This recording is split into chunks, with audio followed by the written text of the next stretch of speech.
안녕하세요. 제가 이 글을 쓰게 된 건 제 아내에게 정말 못할 짓을 저질렀기 때문이고, 지금도 제가 한 실수에 대해서 어떻게 하는 게 맞을지 정말 너무나도 혼란스럽고 마음이 답답합니다. 간략하게 현재 상황을 말씀드리자면, 저는 제 아내의 언니, 그러니까 즉 처형과 술을 마시다가 실수를 해버리게 되었고, 이 사실을 어떻게 해야 할지 정말 난감합니다. 제 사연을 들어주시고 현명한 조언 부탁드릴게요. 우선 저는 30대 초반에 4년간 사귄 여자친구와 결혼했습니다. 연애 기간이 길었던 만큼 중간에 헤어졌다가 만나기를 여러 번 했고, 우리에게 위기가 있을 때마다 여자친구의 언니가 메신저 역할을 해줬습니다. 아내의 언니는 공무원이고 34살이었죠. 30대이지만 출산을 안 한 아가씨라 그런지 30대 중반을 달리는 나이인데도 유독 동안의 하얀 피부와 S라인 몸매를 가지고 있어서 그런지 20대처럼 보였고, 누가 봐도 뒤돌아볼 정도로 예쁘고 매력이 넘쳤습니다. 처형은 주변 직원들의 곁눈질이 따갑다고 깔깔거리고 자랑을 하는 그런 성격이었죠. 처형은 독신주의자라고 주장하고 다니는데, 주변에서 소개팅을 해주면 망설이지 않고 나간다고 합니다. 일단 공무원이니 소개팅 제의가 많이 들어오는 것 같더라고요. 아내와 만날 때마다 전에 소개팅남이 어쨌다 저쨌다고 일장연설을 늘어놓았습니다. 제 아내는 큰 키에 마른 몸이고, 처형은 큰 키에 S라인이니 자매가 키는 닮았어도 몸매는 완전 상반되었던 거죠. 처형은 길을 지나가도 사람들의 시선이 자신에게 꽂혀 있는 것을 알고도 은근히 즐기는 듯한 느낌이 들었습니다. 저 스스로도 그러지 않으려고 많이 애를 써봤지만, 직업도 좋고 몸매도 훌륭하며 성격도 밝은 처형을 아내와 만날 때부터 몰래 좋아하게 되었던 거죠. 사람 마음이라는 게 마음대로 되지가 않잖습니까? 그래서 아내랑 사귈 때 한 번은 셋이서 술을 마셨던 적이 있습니다.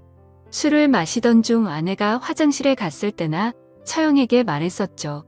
나 사실 누나도 좋고 현숙이도 좋아라고 말해봤는데, 처형은 정신 차려 이놈아 라고 꿀밤을 때려서 그 자리에서 마음을 접어야 했습니다. 하긴 내가 자매를 두고 양다리를 걸치면 안 되는 걸 알았기에 당연히 아내에게 집중하고 결혼까지 골인을 하게 되었던 거죠. 결혼을 하고 나서 우리는 처형이 사는 아파트에 신혼집을 마련했고, 내가 야근을 하게 되는 날에는 처형 집으로 퇴근을 해서 자매끼리 즐거운 시간을 보냈습니다. 그러면 저는 처형 집에 가서 아내를 데리고 나오고는 했죠. 처형의 목소리는 언제나 유쾌하고 밝았습니다. 일하는 구청에서도 친절하기로 소문이 자자하다고 들었어요. 하루는 아내를 데리러 처형 집에 갔는데, 처형은 깜빡 잊은 것인지 몰라도 집에서 혼자서만 있을 때 입는 그런 수준의 민망한 원피스를 입고 있었습니다.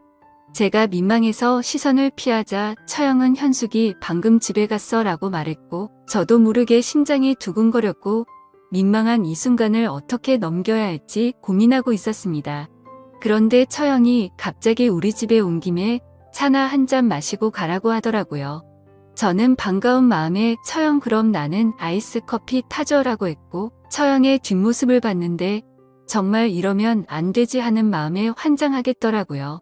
저는 애써 눈을 딴 데로 돌렸고 시원한 아이스 커피로 진정하려고 했습니다. 그런데 처형은 가스레인지 쪽으로 다시 향하더니 공국을 끓여놨다며 이제 다 식었으니 좀 가져가 라고 하면서 가지고 오다가 그만 주방 바닥에 묻은 물기에 미끄러져서 공국을 다 쏟았고 처형도 넘어지고 말았습니다. 그런 처형을 잡아주면서 일으켜줬습니다. 에구 어떡해 해. 많이 아프겠다. 왜? 삼복 더위에 공국을 끓여. 퇴근하면 좀 쉬지라고 하면서 얼른 키친타올을 가져와서 처형의 옷을 툭툭 닦아주다가 처형의 몸에 살짝 스쳤던 거죠. 처형은 반사적으로 나 얼른 씻어야겠다라고 하며 서둘러서 욕실로 갔습니다. 그러면서 문을 살짝 열고서는 잘 가. 나는 나 안 나간다라고 하더라고요.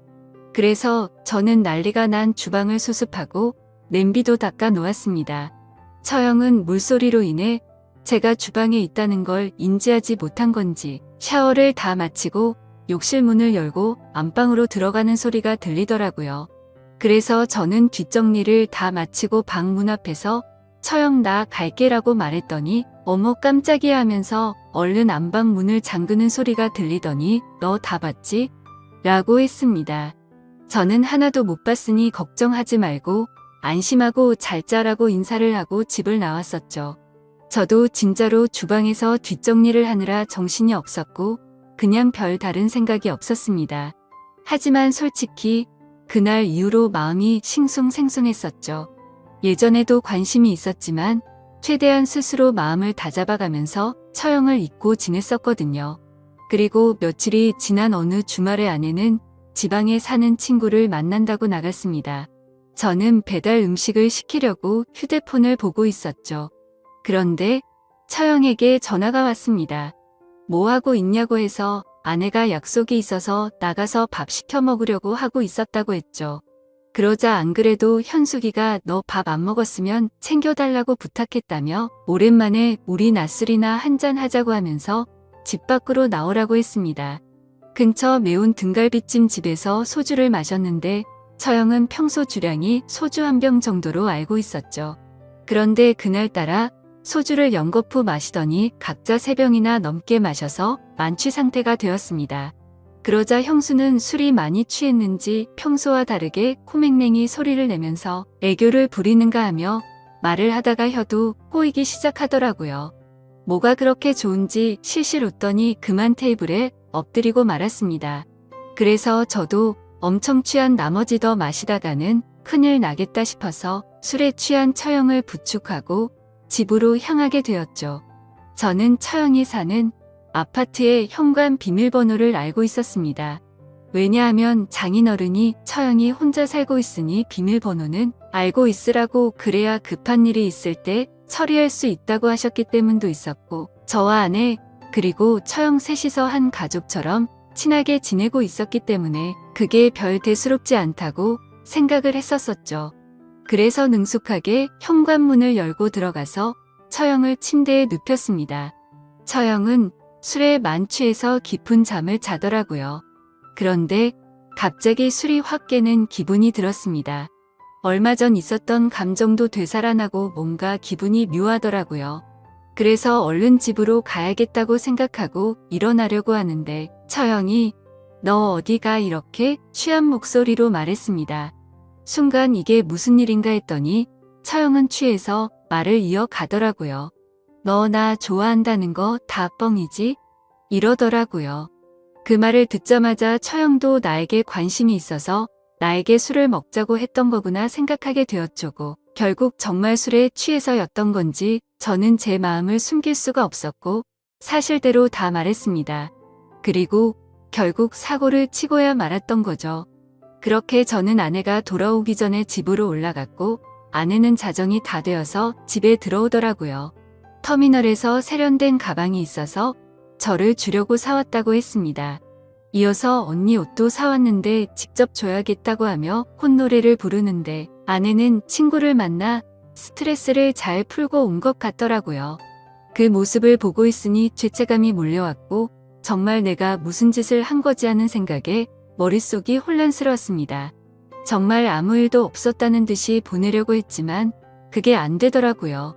처형은 그날 이후로부터 뭔가 연인이 된 것처럼 저를 대하는데 저는 대답을 하면서도 뭔가 거짓 연기를 하는 것처럼 느껴졌습니다.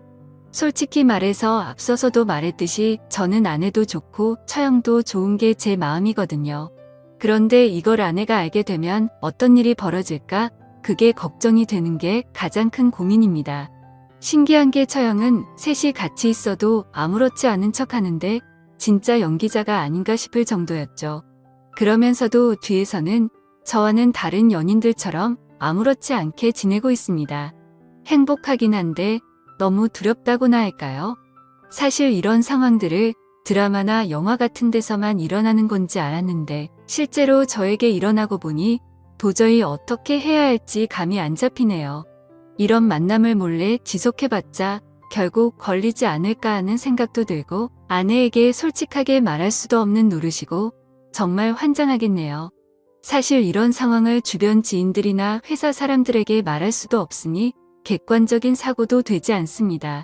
많은 분들이 이 글을 들으셨을 때 어떻게 하는 게 가장 좋을 것 같나요? 현명한 조언 남겨주시면 감사하겠습니다.